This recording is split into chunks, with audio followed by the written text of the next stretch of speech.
अगर राजनीति एक समुंदर है और उसको कोई पाल लगाएगा तो मुकेश सहनी इन 4-5 सीटों पे खेला करने को आराम से तैयार हो गए हैं। और ये लिख लीजिए, इस बार आप जितने भी पत्रकार से बात कर लीजिए या कुछ कर लीजिए, इस बार जो इंडिया गठबंधन है वो 15+ सीट ला रही है और इसमें सबसे बड़ा हाथ जो है वो मुकेश सहनी का है। मुकेश सहनी सन ऑफ मल्लाह जब से आए हैं बिहार में तेजस्वी यादव ज़्यादा उत्सुक हो गए हैं, इतना उत्सुक हो गए हैं कि हेलीकॉप्टर में मछली खाते हुए वीडियो डाल देते हैं, तो कभी संतरा जो है वो छील कर खाते हुए वो भी वीडियो डाल देते हैं। लेकिन क्या ज़मीन पर मुकेश सहनी के जो वोटर हैं क्या वो समीकरण में फिट बैठ रहे हैं, क्या वो जिता पा रहे हैं या नहीं जिता पा रहे हैं, पूरा विश्लेषण होगा। 4 सीट जो मुख्य रूप से मल्लाह समाज की सबसे बड़ी आबादी है, चाहे मुजफ्फरपुर हो, दरभंगा हो और या उसके अलावा खगड़िया हो या मधुबनी हो, इन सभी सीटों पर जो है मुकेश सहनी का सीधा असर है। लेकिन क्या ये सीट या जो वोट है, क्योंकि 19 का रिजल्ट तो कुछ ज़्यादा फायदेमंद नहीं था,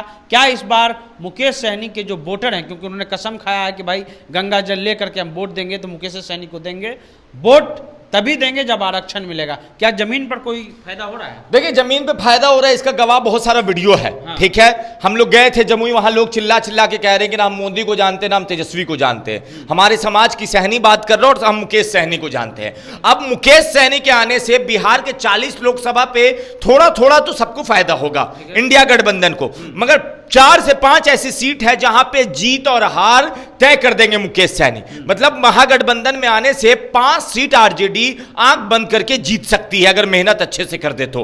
अब वो 5 सीट कौन है? सबसे पहले बात कर लीजिए दरभंगा।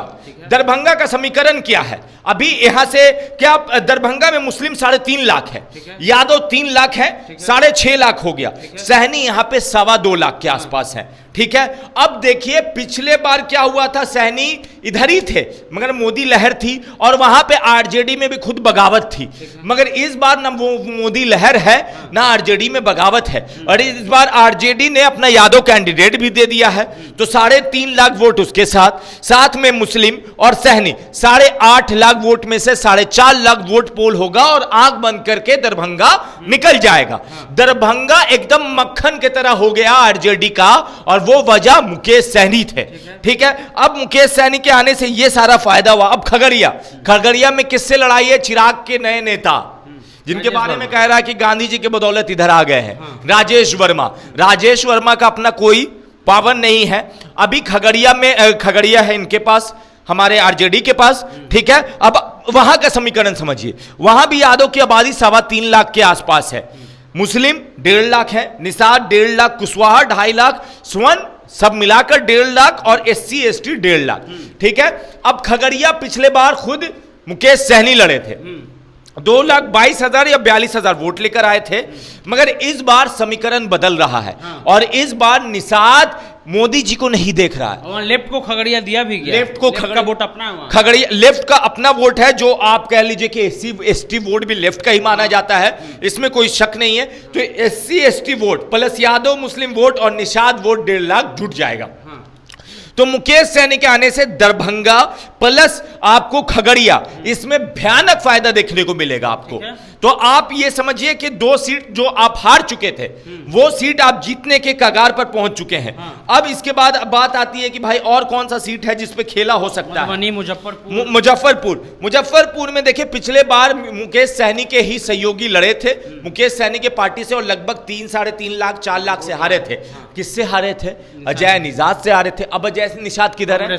कांग्रेस में है। तो भाजपा वहां पे स्वर्ण वोट सबसे ज्यादा है, 3.5 लाख स्वर्ण वोट है मुजफ्फरपुर में, मगर उसके बाद मल्लाह वोट आता है, उसके बाद यादव का वोट आता है और उसके बाद मुसलमानों का वोट आता है। और जिस तरह से इस बार तेजस्वी क्यों बाहर रैली में हर जगह पिछले 5 दिनों से मुकेश सहनी को ले जा रहे हैं, आपको क्या लगता है?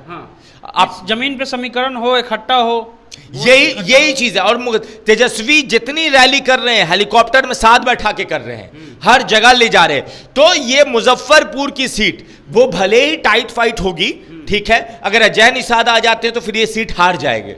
क्योंकि जो मुकेश सहनी का गुट है और अजय निषाद का गुट है, इसमें 36 का आंकड़ा है। ठीक है, और ये कांग्रेस को सीट गई है, तो अगर अजय निषाद को कांग्रेस से टिकट दे देती है तो फिर मुकेश सहनी वाले जो सहनी हैं और जो मुकेश सहनी को नेता मानते हैं वो बढ़ चढ़कर वोट नहीं करेंगे। इसीलिए कांग्रेस को चाहिए कि यहां से किसी दूसरे को उतारा जाए। तो यहाँ की बात कर ले, मधुबनी में क्या लग रहा है? देखिए मधुबनी में जो है निषाद 2 लाख के आसपास है। हाँ। ठीक है, और मधुबनी ऐसा सीट है जहां पे हर बार लड़ाई के किंग मेकर निषाद समाज हुए हैं। आप शुरू से लोकसभा उठाइएगा तो आपको समझ में आएगा कि यहां पर जो है वो मधुबनी ऐसा लोकसभा जहां पर एकदम निषादों का, निषाद जिधर गए उधर चले गए। 2014 में निषाद के पास कोई नेता नहीं था तो मधुबनी में चले गए बीजेपी के पास। 2019 में पुलवामा लहर था, मगर इस बार मधुबनी भी ये कह रहा है कि इस बार इस बार राजनीति का समुंदर अगर कोई बिहार में पाल लगाएगा, अगर राजनीति एक समुंदर है और उसको कोई पाल लगाएगा तो मुकेश सहनी इन 4-5 सीटों पे खेला करने को आराम से तैयार हो गए हैं। और ये लिख लीजिए, इस बार आप जितने भी पत्रकार से बात कर लीजिए या कुछ कर लीजिए, इस बार जो इंडिया गठबंधन है वो 15+ सीट ला रही है और इसमें सबसे बड़ा हाथ जो है वो मुकेश सहनी का है। चलिए, तो मुकेश सहनी इस बार फैक्टर तो हैं, अगर फैक्टर नहीं होते तो उनको हेलीकॉप्टर में जगह नहीं मिलती।